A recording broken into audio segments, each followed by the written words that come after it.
I got diagnosed in 2007 with an autoimmune disease called scleroderma. Now that's like hitting the lottery. Like that, usually older women get this.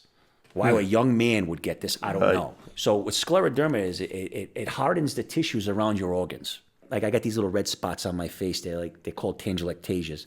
I get Raynaud's in my fingers. My fingers spasm. They get cold. They get purple. And I don't have the severe scleroderma. There's two different types. I got mine's more the lesser severe. 4 years later, in 2011, I got diagnosed with pulmonary hypertension. So the doctor comes in. He's like, "Listen, you're a sick man." He goes, "You're gonna die if you don't get a lung transplant." A month later, now we're coming up to Labor Day. My lungs collapsed again. I don't know what the fuck's going on. They rushed me to the hospital. I'm leaving the house. I go like this to my boys. I got the mask on. I say, "Dad, I'll be right back." They were 10 and 8 at the time. They're looking at me like, "Where's he going?" I didn't know I was going to come back a year later. I go to Rhode Island Hospital. They go in. They say, "There's nothing we can do for you. Your lungs are like 2 bags of cement." Call the helicopter. They call Boston Med Flight. "We're going to fly you to Philadelphia." Now I'm on a chopper. They put me in. I'm in a chopper. A little window. And I'm going over to Jersey Shore. I'm my pants. You took a chopper From Rhode Island Hospital parking lot. from Rhode Island to They took me down. Philly. They took me down on my stretcher to the parking lot. It was a helicopter waiting for me. I got selfies on my website. I took selfies of me again on the chopper. So I'm on the We chopper. all dream about taking choppers everywhere, but Who not like dreams this. about it? I was Helicopter. afraid of this chopper. I didn't want to go on a chopper, but I said, I'm going to die anyway. Yeah. So might as well go. Right away, they bring me in this room.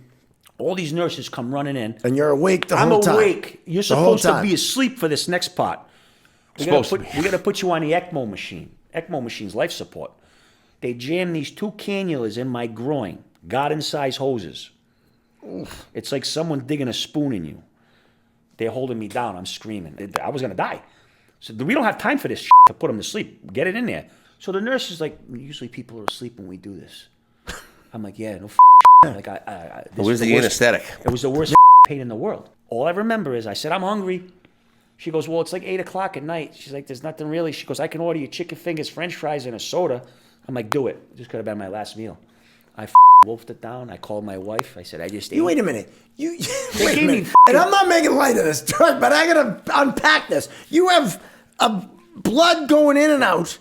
Yeah. You're Wide awake. on a table. On a table. In pain, and you're having chicken fingers and I fries. was hungry. I said, "I got to eat." You got lung problems. Yeah. They're giving you fried food. She goes, "There's nothing to eat." She goes, "All I can get you is chicken fingers, French." I said, "Get me whatever. I'm starving." So Yeah, I ate. whatever. Crazy. I didn't care. She gave me a regular Coke with all that sugar. I drank it. I called my wife. I told her, and that's all I remember.